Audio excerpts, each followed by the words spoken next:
النهارده في سلسلة سؤال وجواب جالي سؤال برضو عن السعال أو الكحة بعد جراحة القلب المفتوح. طبعا السعال أو الكحة من الحاجات المشهورة اللي ممكن تحصل بعد العملية. احنا طبعا أثناء العملية بنوقف القلب وبنوقف الرئة عن العمل، فبيحصل انكماش في الرئة.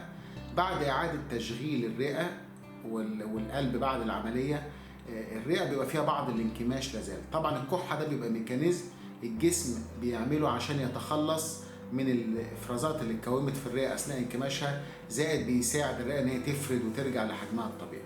مش كل سعال او كحه فيه خطوره. السعال اللي هو بعد العمليه على طول ما فيهوش اي مشكله، وده حاجه نقدر نقول ان هي كويسه. بمساعده تمرينات التنفس بيقل ان شاء الله السعال ده بالتدريج لما الرئه بتوسع وترجع لوضعها الطبيعي. طب امتى نقلق من الكحه؟ لو الكحه كانت مستمره ومصاحبه بحراره، بيبقى هنا في ابتداء نخاف ان يكون في التهاب في الشعب الهوائيه او التهاب رئوي بعد الجراحه. الكحه المصاحبه ببلغم في دم، طبعا ده ممكن يكون في زياده في ادويه السيوله اللي بناخدها بعد العمليه، سواء عمليه صمام او عمليه شرايين تاجيه، فدي من الحاجات برضو اللي بتحتاج ان احنا نخلي بالنا منها.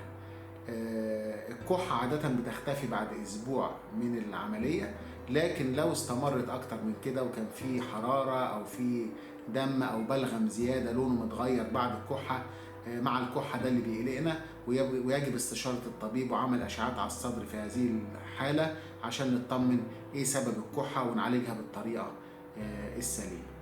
شكرا جزيلا، والسلام عليكم ورحمة الله وبركاته.